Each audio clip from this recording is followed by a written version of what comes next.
계속해서 바울의 에베소 교인을 향한 사랑의 편지를 함께 나누고 있습니다. 그래서 오늘 우리에게 주시는 하나님의 은혜가 있을 줄 믿습니다. 처음부터 에베소서는 바울이 강조하는 포인트가 있어요. 바로 예수 그리스도의 복음이 우리의 모든 상황과 환경을 뛰어넘는다입니다.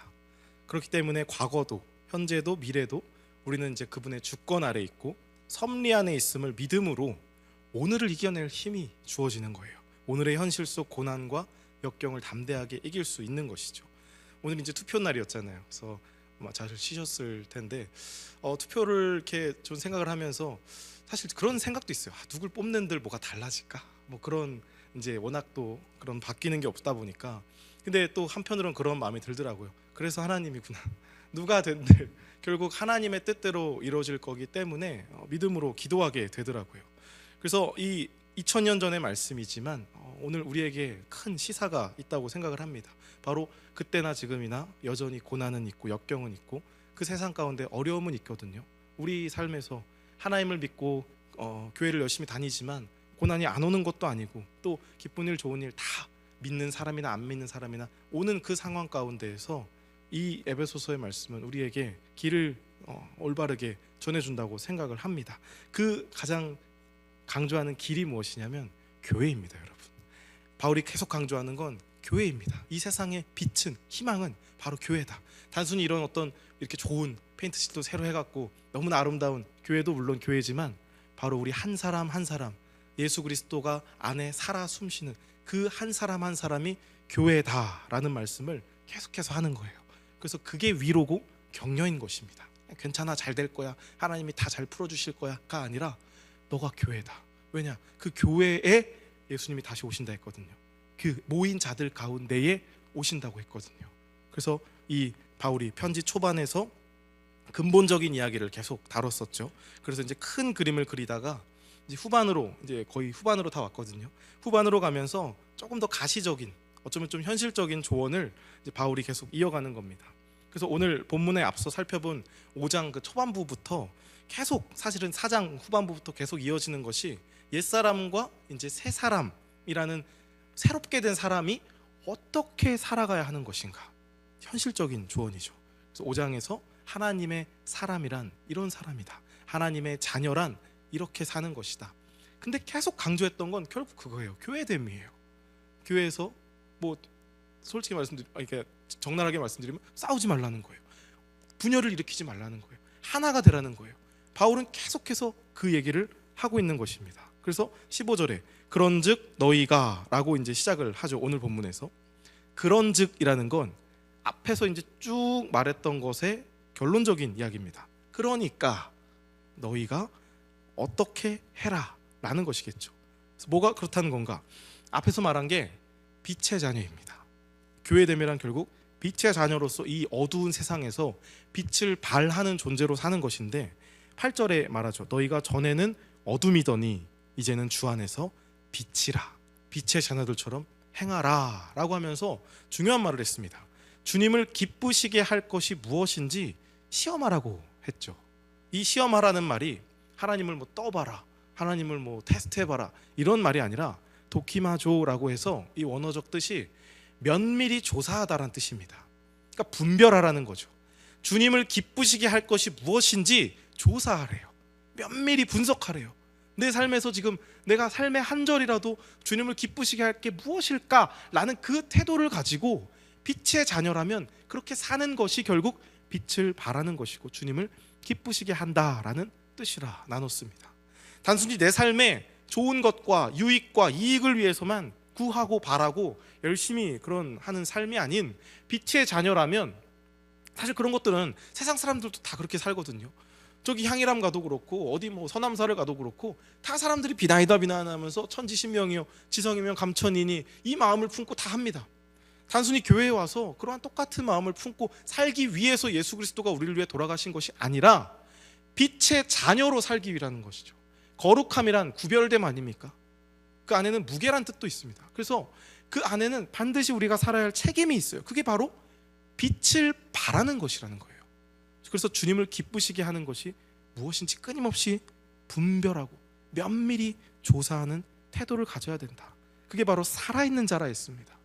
사대교회처럼 살아있으나 죽은 자 마냥 그런 교회가 아니라 살아있는 자라면 빛을 발하는 거죠. 그래서 빛은 흉내낼 수 없다고 했습니다. 빛을 어떻게 흉내냅니까? 빛을 노란색으로 그리면 그게 빛입니까? 그렇지 않죠. 빛은 받아야 빛을 발할 수 있어요. 마치 달처럼 우리가 스스로 내 안에 살아계신 예수 그리스도가 짠 하고 빛날 때 나도 빛나게 되는 것입니다. 그래서 그런즉 그러므로 빛의 자녀인 너희가 15절에 계속 말하는 것이죠. 어떻게 행할지를 자세히 주의하여 지혜 없는 자같이 하지 말고 오직 지혜 있는 자같이 하여 라고 하죠. 그리고 16절에 굉장히 유명한 말씀입니다. 함께 읽어볼까요? 16절 시작. 세월을 아끼라 때가 악하니라. 많이 들어보셨죠? 저는 부모님한테 많이 들었던 것 같은데 세월을 아껴라 좀, 그냥 때가 악하니라. 유명한 말씀입니다. 보통 이제 믿는 사람들끼리 시간 낭비하거나 조금 내가 봤을 때 게으른 사람처럼 보이는 분에게 이런 말을 자주 하는 것 같아요. 세월을 좀 아껴라, 성경이 말하지 않았냐.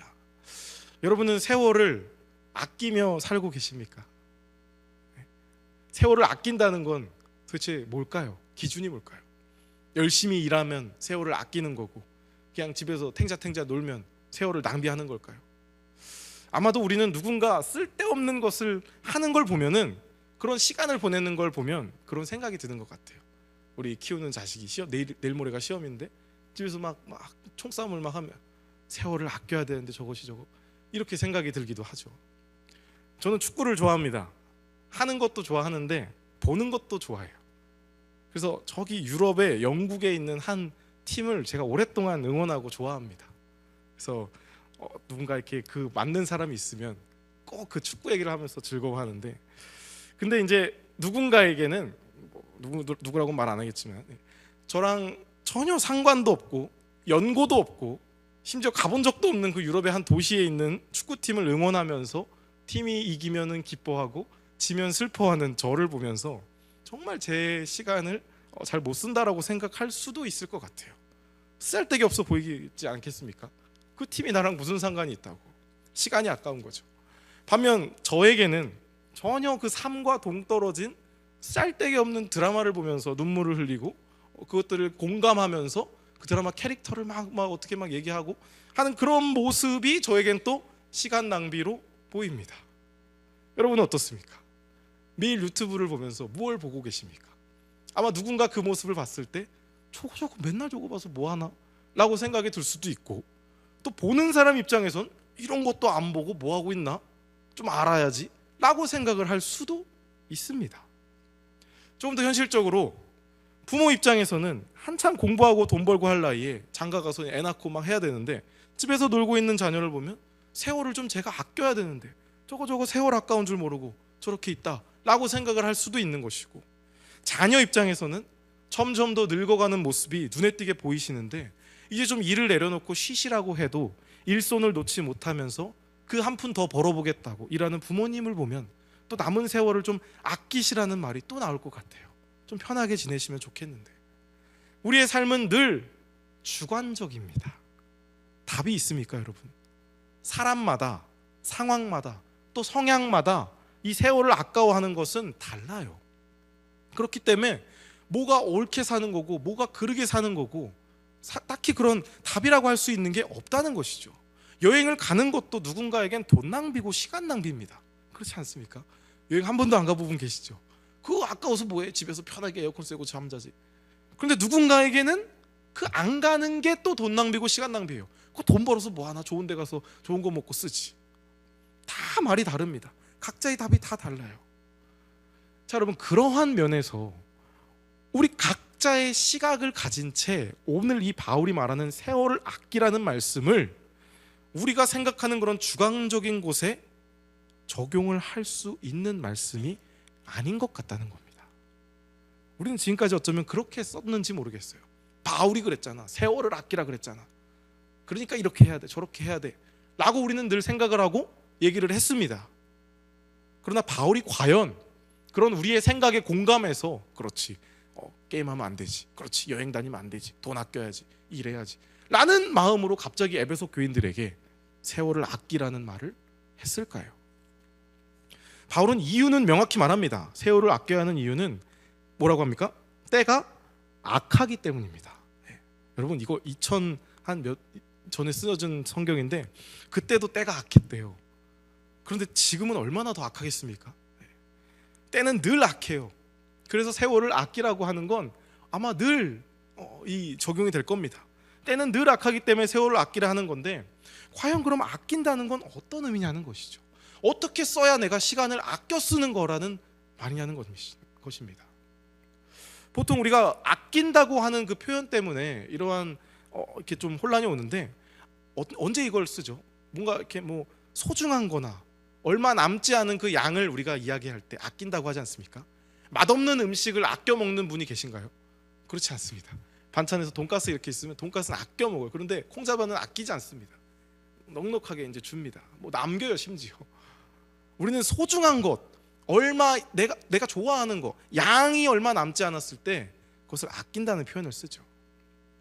그래서 여기서 아끼라는 의미가 약간 우리 살 날이 얼마 남지 않았기 때문에 세월을 아껴 써야 된다라는 의미로서 해석을 해서 아까 앞에 예시처럼 그렇게 우리가 적용을 하는 경우가 있는 것 같은데, 사실 여러분 바울의 이 아끼라는 말이 언어를 좀 더 살펴보면 이런 뜻이 있습니다. 세월을 구매하라, 세월을 구해라, 그러니까 구해라, 세이브, 구원하라. 더 깊게는 속량하라라는 의미가 더 강하게 쓰입니다. 사전적 의미로는 그래서 해로움이나 악으로부터 건져내는 겁니다. 구원하는 거죠. 속량이 그런 뜻 아니겠습니까? 주님이 우리를 속량하셨죠. 속량이란 뜻은 돈을 주고 사오는 걸 의미합니다. 그 죄가 있는 사람을 내가 그 죄를 이 돈으로서 어떤 가치로서 그거를 내가 지불할 테니까 이제 이거는 더 이상 여기에 속해 있는 게 아니라는 의미죠. 그걸 속량하다라고 하는데 갈라디아서 4장 5절에 이렇게 말합니다. 율법 아래에 있는 자들을 속량하시고, 우리죠, 우리로 아들의 명분을 얻게 하려 하심이라. 속량하시고, 같은 단어입니다. 세월을 아끼라, 세월을 속량하라, 같은 단어예요. 그래서 이 의미로 16절을 다시 보면 세월을 구속해라, 세월을 속량해라. 왜냐? 때가 악하기 때문이다 라는 의미가 됩니다. 시간은 잡을 수 있습니까? 잡을 수 없어요. 그저 흘러갑니다. 마치 우리의 세월처럼, 나이를 먹는 우리의 모습처럼 그저 흘러가는 그 시간이 악함 속에서 흘러갈 수밖에 없는 거예요. 왜요? 이 세상이 악하기 때문에. 바울은 단순히 에베소 교인들에게 너희들이 살 날이 얼마 남지 않았으니까 그 짧은 인생 가치 있게 살아라, 열심히 살아서 성공해라, 로마인들을 때려잡아서 이스라엘을 다시 구원해라, 이런 의미로서 말하고 있는 게 아니라는 겁니다. 왜요? 세상이 악하기 때문에. 그 세상은 어차피 악해요. 세상에서 선한 것을 찾을 수가 없습니다. 세상은 이꼬르 악입니다. 악할 수밖에 없는 그 세상 속에서 흘러가고 있는 너희의 세월을 구속하라는 거예요. 모두가 그냥 흘러가는지도 모른 채 그 악에 젖어서 그냥 흘러가는 우리의 세월을 건져내라는 겁니다. 마치 죄 속에서 사망을 향해 흘러가는 우리를 주님께서 의의 자녀로 속량해 생명을 주셨듯이 악한 세상에서 흘러가고 있는 여러분 한 분 한 분의 세월을 사서 구해서 속량해서 참된 방향을 찾으라는 영적인 의미가 담겨 있는 겁니다. 여행을 가는 게 시간 아끼는 거고 안 가는 게 돈 아끼는 거다, 이런 세상적 가치관을 논할 수 있는 말씀 구절이 아니라는 것입니다. 저는 이것을 죄와 연결해서 의미를 해석해 봤어요. 죄라는 것이 이 뜻이 방향을 잃은 상태를 의미하거든요. 날아가는 화살이 목적지가 없는 겁니다. 잘못되어 있는 겁니다. 열심히 달리는 트럭이 시속 100km, 200km 이렇게 되는데 핸들이 없는 거예요. 방향이 없는 겁니다. 여러분 선로에서 벗어난 기차가 그 기차 방향이 잘못되면 그게 아무리 빠른들 무슨 의미가 있겠습니까? 오히려 빠를수록 위험한 상태 아닙니까? 잘 나갈수록 우리가 보이기에 하나님 없이 흐르는 물살 가운데 몸을 막힌 채 사는데 당장은 뭐 잘 되는 것 같죠. 그러나 그 물살 끝에 절벽의 폭포에서 기다리고 있는 건 떨어지는 사망뿐이라면 그 물살의 빠름이나 편안함이나 온도나 풍경이나 내 배의 상태나 그 어떤 것이 좋고 나쁜들 무슨 상관이 있겠습니까? 얼른 빠져나와야 하지 않겠습니까? 한시라도 빨리 건져내야 하지 않겠습니까? 그 사망으로 흐르는 물살에서 아무것도 할 수 없었던 우리를 누가 건지셨죠? 예수 그리스도가 구원하시고 구속하시고 속량하시고, 바로 그게 구원이라는 거예요. 여러분, 방향을 다시 잡아주신 겁니다. 사망에서 생명으로. 속량이란 그래서 방향을 다시 잡는 걸 말합니다. 사망으로 향하고 있던, 갈 수밖에 없었던, 그냥 가는지도 모른 채 흘러가고 있던 우리의 삶을 하나님께서 바꿔주신 거예요. 그의 전적인 은혜와 선택으로. 믿으십니까? 여러분은 그 모든 은혜를 받은 존재잖아요. 그 속량입니다. 그래서 마치 그것처럼 그 경험을 했으니 우리의 세월도, 시간도, 오늘 나의 삶, 내일의 나의 삶, 흘러간 삶은 잡을 수 없잖아요. 흘러오는 세월을, 방향을 다시 잡으라는 거예요. 이건 적극적인 의미입니다. 단순히 내 시간을 그냥 아껴 써라, 좀 가치 있게 살아라, 이게 아니라 방향을 다시 잡으라는 거예요. 우리는 가만히 있으면 흘러가는 대로 살 수밖에 없습니다. 때가 악하게 흘러가고 있는 그 세상 속에서 세월을 건져내야 한다는 거예요. 그저 흘러가는 대로 살아가지 말고, 세상의 흐름대로 살지 말고 세월을 아끼라는 겁니다. 속량하라. 이런 말도 있잖아요. 생각하는 대로 살지 않으면 사는 대로 생각하게 된다. 이런 세상의 격언도 있더라고요. 그것이 바로 15절에서 빛의 자녀의 너희가 어떻게 행할지를 뭐라고요? 자세히 주의하여 지혜 없는 자가 아닌 지혜 있는 자 같이 하는 삶이라는 것입니다. 그러한 삶은 결국 방향을 잃은 삶이 아닌 방향이 주님께로 확실하게 콱 박힌 삶을 말하는 것일 겁니다. 그래서 여러분 17절에 함께 읽어보겠습니다. 17절입니다. 그러므로 어리석은 자가 되지 말고 오직 주의 뜻이 무엇인가 이해하라. 아멘. 바로 그런 삶을 말하는 거예요. 지혜와 어리석음을 대비하고 있죠. 주의 뜻이 무엇인가 이해하는 삶, 방향이 주님께 박혀있는 삶. 그렇지 않은 삶은 너무나 어리석은 자의 삶이라는 것입니다. 15절에 지혜 있는 자, 17절에 어리석은 자가 극명하게 대비되고 있어요. 무엇이 지혜이고 무엇이 어리석은 것인가, 무엇이 무지인가, 이 전체 흐름에서 봤을 때 결국 지혜로운 자란 방향이 주님께로 확실히 박혀서 이 세월을 구속하여서 스스로 매일의 삶을 싸움이 있는 거예요. 주님, 내가 어떻게 살아야 됩니까? 오늘 나의 삶을 어떻게 살아야 됩니까? 기도하고 애쓰고 주님께 묻고 나아가는 그런 자가 아니겠습니까?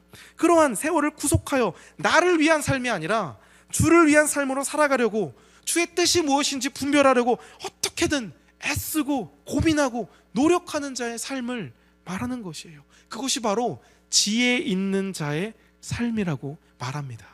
여러분, 반대로 그럼 어리석은 자란 뭐겠습니까?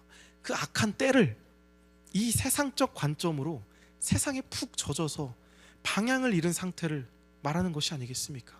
열심히 살고가 중요한 게 아닌 거예요. 방향이 잘못된 그 삶, 심지어 그 잘못된 방향을 위해서 기도합니다. 하나님을 도구 삼죠. 주의 뜻이 아닌 나의 뜻을 구하죠. 모든 방향과 목적과 그 삶의 이유와 그 유익이 나인 삶을 말하는 겁니다. 세상의 흐름이 그렇지 않습니까? 정말 그 포스트 모더니즘 이후로 나라는 것이 얼마나 중요한 시대인지 모르겠어요. 갈수록 이 세상은 오직 나만을 중요시 여깁니다. 네가 나를 그렇게 했잖아. 요즘 세상에 여러분, 누가 회사를 다니면서 회사를 위해 다닙니까? 여러분, 8, 90년대 때 우리 다 같이, 우리는 아니죠, 죄송합니다. 저는 그때 애기였으니까. 그때는 제 기억으로는 어르신들이 다 회사를 위해 회사를 다녔어요. 나라를 위해 금을 바쳤고요. 어떻게 그런 세상이 있을 수 있었을까 싶어요. 저는 그때 아이러니하게 또 가장 우리 교회가 성장했던 시기 아니었습니까? 또 모두들 나보다는 공동체를 위해서 살았습니다. 근데 누가 요즘 회사를 위해 자기를 희생합니까? 애국심이라는 단어를 요즘 찾아볼 수 있습니까? 축구 국가대표조차도 그런 모습이 부족하더라고요. 국가가 나를 위해 존재해야지 더 이상 내가 국가를 위해 존재할 수가 없습니다. 그건 바보 취급받습니다. 미련한 자라고 합니다. 지혜 없는 자라고 합니다. 가정에 희생하는 남편들은 바보 취급받습니다. 사랑이 사라진 시대죠. 희생이 사라진 시대입니다. 점점 더 어리석은 시대를 우리는 살아가고 있습니다. 그리고 그게 지혜라고 세상은 말합니다. 그러므로 여러분, 세월을 아끼라는 말은 이 세상이 이토록 악하고 병들었기 때문에 이 땅에서 그리스도의 영광을 드러내는 구별된 거룩한 다른 삶을 살라는 뜻이에요. 그게 바로 한마디로 빛의 자녀의 삶입니다. 어둡기 때문에 빛이 더 빛날 수밖에 없는 겁니다. 그런데 교회에서조차 만약 세속적인 성공의 모습을 지혜로운 삶인 양 포장한다면 우리의 방향은 어디에 있다는 것입니까? 마음 중심에는 땅의 성공이 가득하면서 그것을 종교성으로 포장해서 합리화한다면 그건 나를 위한 영광일까요? 하나님을 위한 영광이란 말입니까? 여러분, 우리는 세월을 아껴야 합니다. 주의 뜻이 무엇인가 이해해야 합니다. 그렇기 때문에 바울은 18절에 말씀으로 또다시 성도들을 권면하죠. 굉장히 유명한 말씀입니다. 우리 한번 읽어보겠습니다. 18절입니다. 시작. 술 취하지 말라. 이는 방탕한 것이니 오직 성령으로 충만함을 받으라. 굉장히 유명하죠. 정말 수많은 사람들이 애용하는 말씀입니다. 저는 이제 미국에서 공부할 때 거기는 조금 이런 술 문화가 자유롭거든요. 정말 한 새벽 4시까지 토론을 한번 한 적이 있습니다. 어떤 이제 한 분과 괜찮다는 거예요. 술 취하지 말라 했으니 안 취했다 뭐 이렇게 하면서 이 때문에 소주는 안 마셔도 맥주는 마십니다. 와인은 마십니다.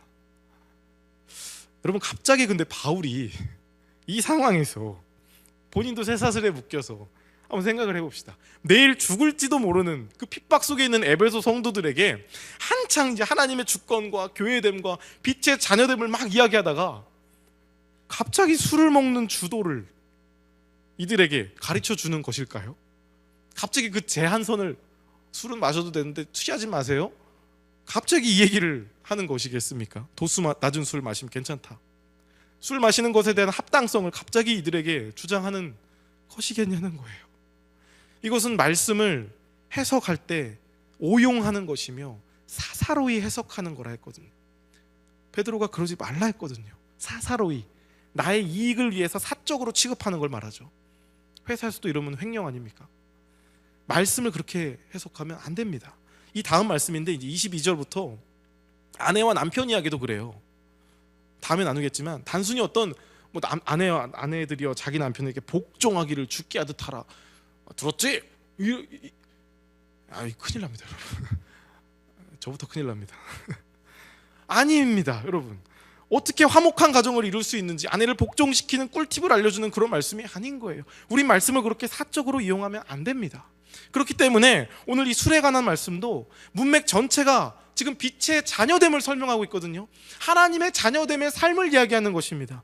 그렇지 못한 그런 때가 악한 것이라는 게 무엇인지를 보여주고 어리석은 자가 된다는 것이 어떤 것인지를 보여주면서 잘못된 예를 설명하고 있는 거예요. 조금 더 이 자세한 얘기를 하자면 당시의 초대교회 이제 이 상황 속에서 특히나 에베소는 굉장히 많은 다신 그런 국가였습니다. 그 터키 이제 소아시아 왼쪽 항구 도시였잖아요. 그래서 굉장히 그런 신들이 많았대요.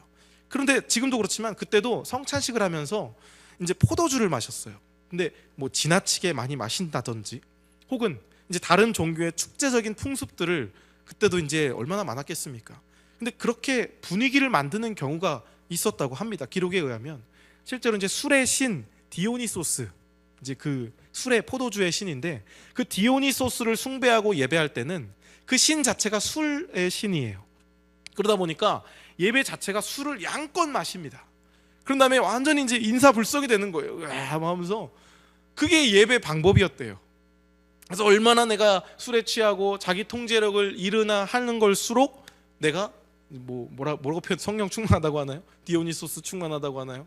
그런 겁니다. 내가 신을 잘 숭배하는 거예요. 근데 여러분 아시다시피 모르시겠지만 술을 마시면 분위기가 좋아지잖아요. 그죠? 막 이렇게 축제 때 빠지지 않는 게 술 아닙니까? 그 경직된 분위기를 완화시키고 서로 간에 속에 있는 얘기도 막 잘 할 수 있고 웃음도 막 괜히 나오고 막 그러다 보니까 설령 이제 관계가 좀 서먹할지라도 술 한 잔 들어가면 그 인사불성 가운데 서로 하나가 되고 막 하니까 좋게 좋게 가자는 거예요. 예배도 그렇게 가자는 겁니다. 왜 안 되냐는 거예요. 당시에 누군가가 그렇게 제안한 거예요. 좋게 좋게 술 기운이라도 빌려서 싸우지 말고 분위기 좋게 가자고 하는 겁니다.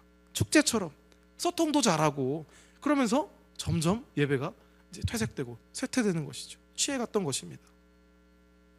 여러분, 여기서 문제의 핵심은 술이 아닙니다. 술은 하나의 매개체였을 거고 도구입니다. 근데 여기서 이제 술이 문제가 됐었나 봐요. 그래서 바울이 특별히 말한 것이고, 여기서 핵심은 예배입니다. 예배가 그렇게 되면 안 됐습니다. 그 이도교들의 풍습에 의해 변질된 예배가 그 문제의 핵심이었던 거예요. 예배가 하나님을 위한 예배가 아니라 나를 위한 예배를 하려다 보니까 술의 힘을 빌리는 상황까지 오게 된 것입니다.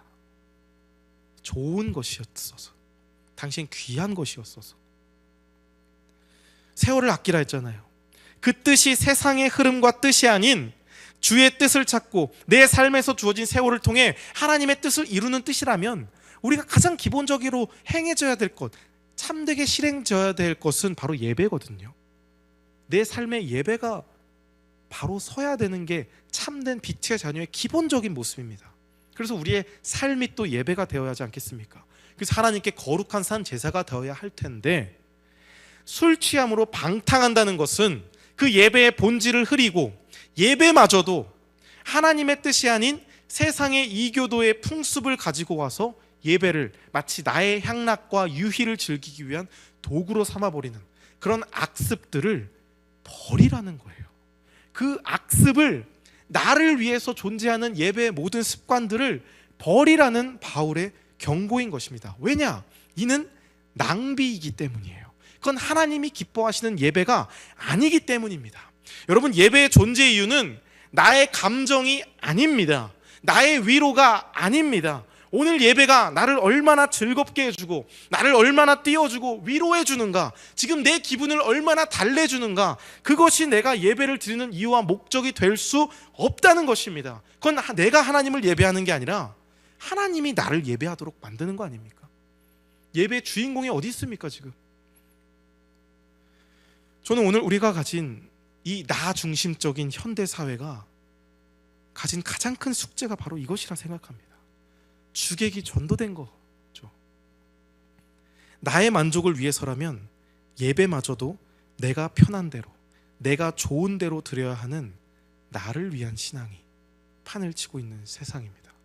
나 중심적인 신앙. 내가 하나님을 위해 존재하는 것이 아니라 하나님이 나를 위해 존재해야 돼요. 그래서 나의 이 문제 해결해 줘야 되고, 나의 이 상황 풀어줘야 되고, 그렇지 않으면 하나님은 더 이상 선하신 분이 아니게 됩니다. 그게 예배마저도 흘러온 상황인 거예요.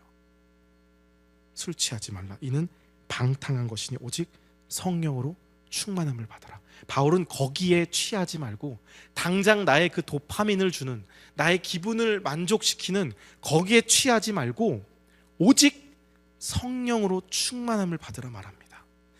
인사불성이 돼서 성령에 취해서 막 황홀경이 돼서 정신없는 그런 상태가 되라는 말이 아닙니다.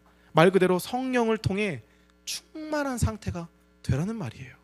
여러분, 성령으로 충만하다는 말, 여러분 성령으로 충만하십니까? 물어본다면 자신 있게 그럼요, 좀 충만합니다 라고 얘기할 분은 적을 것 같아요. 왜냐하면 우리가 보통 생각하는 이 성령의 충만함은 바로 그런 거거든요. 막 뭐 찔러면 할렐루야, 막 찔러면 아유 주님 이렇게 나와야지, 막 아우씨 이렇게 나오면 내가 성령이 부족하다 이렇게 생각하거든요. 운전하다가 막 뭐가 탁 튀어나오면 이렇게 돼. 성령 충만하면 근데 할렐루야 이렇게 될 것 같아요, 마치 우리의 생각에는. 근데 여러분, 성령으로 충만하라는 게 단순히 그냥 우리의 모든 순간에서 화도 없고 뭐 찔르면 예수 그리스도 나오고, 물론 그런 모습도 있겠지만 내 안에 없는 성령님을 막 채우라고 지금 바울이 이 말을 하는 게 아닙니다. 성령은요 늘 계십니다. 여러분 안에 늘 내주하고 계세요. 그리스도인이라면 누구든지 성령이 안에 계십니다. 로마서 8장 9절에 이렇게 말해요. 만일 너희 속에 하나님의 영이 거하시면 너희가 육신에 있지 않고 영에 있나니 누구든지 그리스도의 영이 없으면 그리스도의 사람이 아니라. 아멘이십니까? 여러분이 하나님의 사람이고 그리스도의 사람이라면 이미 내 안에 내주하고 계십니다. 성령께서는 어떤 크고 작은 개념이 아니라 늘 계십니다. 그러므로 여러분, 성령으로 충만하라는 것은 결국에 성령께서 끊임없이 주시는 그 성령을 통해서 얻게 되는 그 유익과 좋은 것들로 충만하라는 거예요. 나의 삶을 내 술로, 세상 걸로, 좋은 걸로, 영화로, 음악으로, 여행으로, 골프로, 먹는 걸로 잔뜩 채워서 거기에 취한 채 사는 것이 아니라 성령으로 나를 충만케 하라는 것입니다. 여러분, 그게 뭔지 아십니까? 제가 답을 드릴 수는 없고 말씀에 그 답이 있습니다. 그 성령을 통해 우리가 충만히 내 삶을 채워야 하는 것, 세월을 아껴서 속량해서 어리석은 자가 아닌 지혜로운 자처럼 살아가는 것, 빛의 자녀로 행하고 살아가는 것, 그것이 무엇인가? 우리 19절부터 21절까지 함께 읽겠습니다. 시작. 시와 찬송과 신령한 노래들로 서로 화답하며 너희의 마음으로 주께 노래하며 찬송하며 범사의 우리 주 예수 그리스도의 이름으로 항상 아버지 하나님께 감사하며 그리스도를 경외함으로 피차 복종하라. 할렐루야. 여러분, 이것이 바로 성령 충만한 삶인 줄 믿습니다. 여러분, 이게 뭔가요? 시와 찬송가, 신령한 노래들하고 마음으로 노래하고 찬송하는 거 찬양이잖아요. 우리가 이 자리에 와서 앞에 15분, 20분 열심히 찬양합니다. 찬양의 이유가 바로 여기 있는 거예요. 성령의 충만함을 느끼는 겁니다. 비록 나의 상황과 환경은 그렇지 못할지라도 내 안에 내주하시는 성령이 계시기 때문에 그 힘을 의지해서 찬양하는 겁니다. 주님 도와주시옵소서. 내가 주님을 찬양하길 원합니다. 주님의 기쁨 되기 원합니다. 범사의 모든 일에, 좋은 일이든 슬픈 일이든 모든 일에 주님의 이름으로 항상 언제나 하나님께 감사하는 겁니다. 범사, 어떤 순간에도 성령의 도움이 없이는 우리가 어떻게 이걸 가능하게 하겠습니까? 우리의 감정으로 할 수 있는 게 아닌 거예요. 그리스도를 경외함, 두려워하는 거죠. 그 언약에 늘 민감하여서 내 삶을 두려움과 존경함 속에서 주 앞에 함부로 결코 내가 살 수 없기 때문에 종된 마음으로 내 하루를 죽게 하려고 피차 복종하는 것.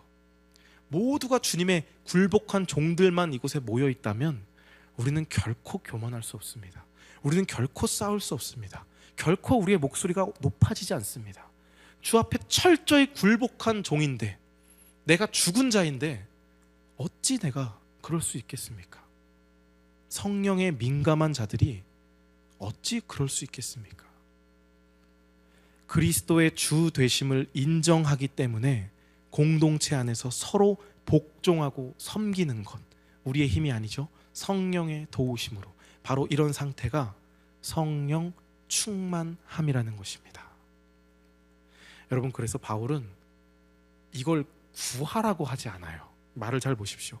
이 성령 충만함을 위해서 노력해라, 없으니까 달라고 구해라 라고 하지 않습니까? 뭐라고 합니까? 받으라. 18절에 충만함을 받으라. 이건 2인칭 명령어입니다. 2인칭이라는 건 내 눈앞에 나타나서 대면하여서 말하는 거죠. 받을지어다가 아니라 이 말씀을 듣는 너는 받으라. 명령을 하는 거예요. 아니 주님, 저는 믿음이 이렇게 연약한데요. 누구는 막 뜨거운데 저는 그런 뜨거움이 없는데요. 저는 믿음이 약해서, 믿은 지 얼마 안 돼서, 하나님을 잘 몰라서, 오래돼서. 여러분, 만약에 성령이 그렇게 구해서 받아지는 것이고 안 구한다고 못 받는 것이라면 아마 바울은 간절히 구하라고 했을 것입니다. 너 안에 성령이 없어서 그러는 거니까, 지금 잠깐 나가 계셔서 그런 거니까, 지금 있을 만한 곳이 못 돼서 더러워서 그런 거니까 얼른 마음을 좀 청소하고 다시 나간 성령 좀 데리고 와라, 이런 말씀을 했을 거예요. 그러나 여러분, 앞서 말씀드렸지만 그리스도인이라면 그 안에 성령께서 모두 내주하고 계십니다. 그리스도인이 된 다음에 내 영혼이 깨끗해져서 들어올 만해서 성령이 계신 게 아니라 예수 보혈의 피로 말미암아 성령께서 내주하심으로 더럽던 내가 깨끗해지고 우리가 그리스도인이 된 것입니다. 이 순서가 굉장히 중요합니다. 그렇지 않으면 내가 믿게 된 거가 되거든요. 내가 하나님을 선택해서 구원한 게 돼버립니다. 고린도전서 6장 19절에 너희 몸은 너희가 하나님께로부터 받은 거예요. 너희 가운데 계신 성령의 전인 줄을 알지 못하느냐. 너희는 너희 자신의 것이 아니라. 여러분은 여러분께 아닙니다. 그렇기 때문에 여러분은 스스로 아무리 여러분을 망치려고 해도 망칠 수가 없습니다. 여러분이 교회를 백날 안 나와 보십시오. 하나님이 어떻게 해서든 여러분을 다시 교회로 이끄실 것입니다. 하나님을 백날 부인해 보십시오. 하나님이 전적인 주권의 능력으로 견인하심으로 여러분을 끝까지 붙드실 줄 믿습니다. 왜요? 내 안에 성령이 살아계시기 때문에. 그건 내가 한 게 아니기 때문이에요. 애초에 내가 했다면 내가 잃어버리겠죠. 그러나 내가 한 게 아닙니다. 하나님이 선택한 자인 것이기 때문에 그 선택은 에베소서 처음부터 말하잖아요. 창세 전에 하나님 안에서 그의 기쁘신 뜻 안에서, 그의 경륜 안에서 우리는 선택된 존재입니다. 그렇기 때문에 여러분, 하나님은 반드시 도우십니다. 그리고 반드시 응답하십니다. 믿음으로 성령의 충만함을 우리에게 허락하십니다. 그러므로 받으라는 거예요. 받아라. 줄 것이니까. 내 힘으로 할 수 없는 것이기에 성령을 주셨습니다. 참 감사합니다. 내 힘으로는 참된 찬양도 감사도 경외도 예배도 할 수 없습니다. 사랑도 할 수 없습니다. 그러나 내 안에 내주하시는 성령의 힘으로 의지하면서 나아갈 때에 메마르고 건조한 나의 삶이 열매 맺는 귀한 삶으로 살게 될 줄 믿습니다. 사랑하는 예수사랑 성도 여러분, 그러므로 어떻게 행할지를 자세히 주의하시기 바랍니다. 그래서 지혜 있는 자같이 행하시기를 바랍니다. 나의 세월을 악한 세상의 흐름에 맡겨서 나의 만족과 위로와 채움과 성공을 위하여 낭비하지 마시고 세월을 속량하여서 주의 뜻을 이해하고 따라 사는 삶이 되시기를 간절히 소망합니다. 그래서 우리의 모든 삶이 마치 술에 취한 것처럼 온갖 그냥 세상 좋은 것들로 치장하고 채워 넣어서 거기서 오는 향락과 평안함으로 만취한 채 살아가는 삶이 아니라 내 안에 내주하시는 성령 하나님의 도우심으로 간절히 기도하고 고민하면서 내 삶이 시와 찬송과 신령한 노래들로 서로 화답하고 우리의 마음으로 오직 주께 노래하고 찬송하면서 범사의 어떤 상황에서도 항상 주의 이름으로 감사하며 주님을 경외하는 종의 모습으로 서로 복종하고 섬기는 아름다운 빛의 자녀로 살아가시기를 주님의 이름으로 간절히 부탁드립니다.